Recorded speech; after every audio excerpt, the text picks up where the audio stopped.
আসসালামু আলাইকুম। এখানে কিছু কার্পু মাছ আছে, আমি এগুলোকে ধুয়ে রান্না করব। আর এখানে পালং শাক নিয়েছি রান্না করার জন্য। সঙ্গে থাকুন। মাছগুলো ধুয়ে ফিরে আসছি। মাছটা ধুয়ে গেছে, এখন আমি একটু লবণ মাখিয়ে রাখলাম। পালং শাক ভাজা করব, তার জন্য একটা পেঁয়াজ কুচি, একটা রসুন, একটা টমেটো, কাঁচামরিচ, আলু দিয়েছি। এগুলোকে আমি বেশ কিছুক্ষণ নেড়ে চেড়ে ভেজে নেব, লাল লাল হওয়া অবধি।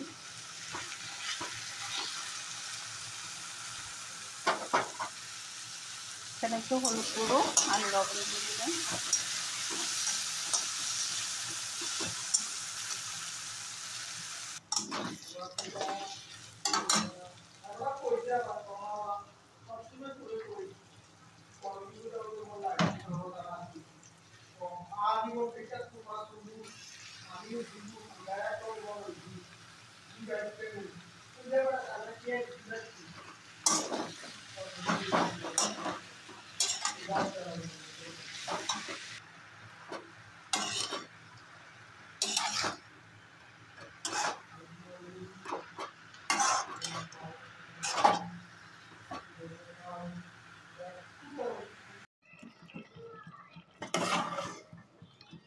আমার পালং শাকটা রান্না করা হয়ে গেছে, এখন আমি চুলা থেকে নামিয়ে নেব। শীতের দিনে এভাবে সিম দিয়ে আলু, ডাল, মাছ দিয়ে রান্না করলে অনেক ভালো লাগে খেতে পালং শাকটা। আমি কিন্তু এখনও চুলা থেকে নামাইনি, চুলাতেই আছে, দেখতে পাচ্ছ ধোয়া হচ্ছে। আমি আর একটু সিদ্ধ করে নেব, কাছ থেকে একটু দেখাচ্ছি। ধোয়ার কারণে ভালোভাবে দেখা যাচ্ছে না।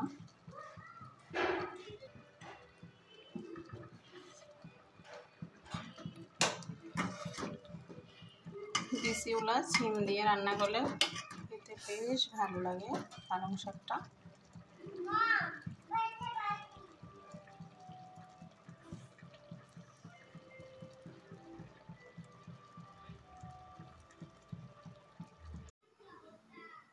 এখানে আমি হলুদ মরিচ মাখিয়ে নিয়েছি, এখন আমি এক এক করে ছেড়ে দেব। এখন তেলটা গরম হয়ে গেছে, এক এক করে আমি মাছের পিসগুলো দিয়ে দেবো। দিয়েছি তার সময়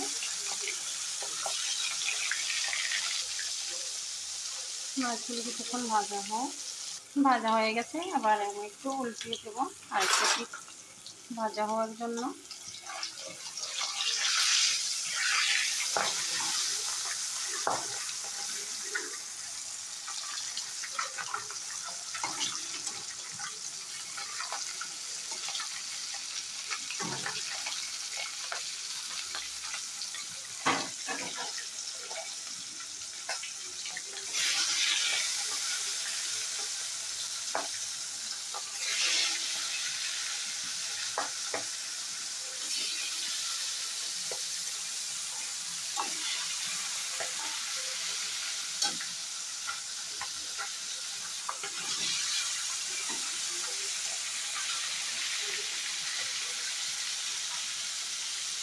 ভাজা মাছটা নামিয়ে নিলাম, এখানে আমি মাথাগুলো দিয়ে দিলাম। এক পাশ ভাজা হয়ে গেছে, আমি আরেকটা পাশ উল্টিয়ে নেব।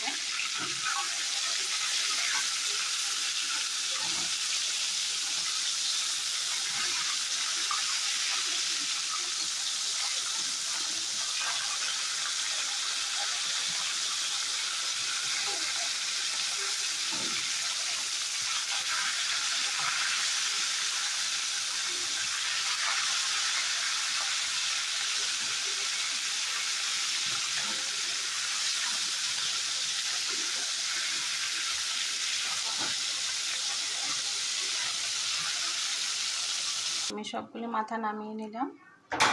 এখানে আমি এবার পেঁয়াজ কুচি দিয়ে দেব।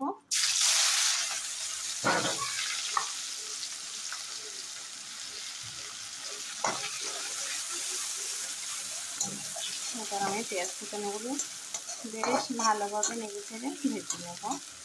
আমি সর্ষে বাটা, লঙ্কা গুঁড়ো, হলুদ গুঁড়ো, মরিচ, জিরে, ধনে সব মশলা নিয়ে নিয়েছি। এবার পেঁয়াজ ভাজাটাতে দিয়ে কিছুক্ষণ নাড়াচাড়া দেবো। এবার আমি টমেটো আর একটু জল দিয়ে দেবো মশলাটা কষানোর জন্য। দেখো টমেটোটা আর একটু জল দিয়ে দিলাম। টমেটো সিদ্ধ হওয়ার জন্য অল্প পরিমাণে লবণ দিয়ে দেবো। এবার তেল ছাড়া অবস্থায় আমি মশলাটাকে ভালোভাবে ভেজে নেব।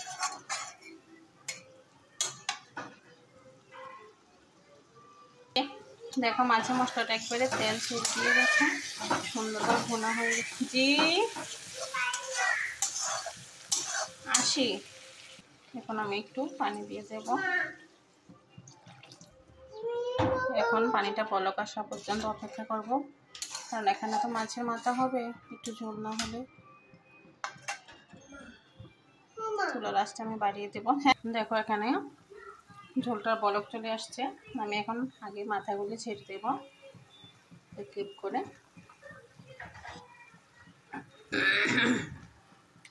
সবগুলি মাথা ছেড়ে দেব।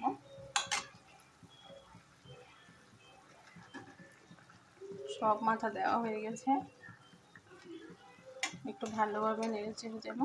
এই মাথাগুলি কিন্তু আর উল্টানো লাগবে না।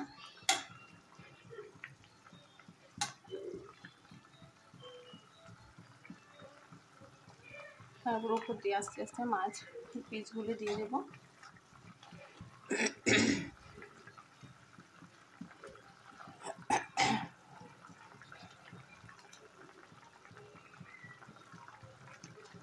এবার আমি সবগুলি মাছ দিয়ে দিলাম। কিছুক্ষণ ঢেকে দেব চুলার আঁচটা কমিয়ে, ভালোভাবে বলক আসার জন্য। ঢাকনাটা নামিয়ে নেব। নামিয়ে এখানে আমি 4টা কাঁচামরিচ দিয়ে দেবো, খালি করা ছাড়া।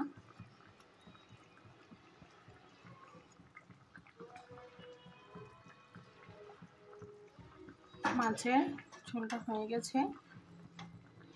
আমি তারপরও আরেকটু বসিয়ে রাখবো যাতে ভালোভাবে মাথাটাতে মশলা ঢুকে। মরিচগুলি একটু ডুবিয়ে দেবো। দেখো কালারটা কত সুন্দর হয়েছে। এভাবে তোমরা রান্না করে খেয়ে দেখতে পারবে, খুব ভালো লাগবে। আমার কাছে এভাবে খুব ভালো লাগে দেশি কার্পু মাছটা। আল্লাহ হাফেজ, সবাই ভালো থাকবে, সুস্থ থাকবে। আজ এই পর্যন্ত।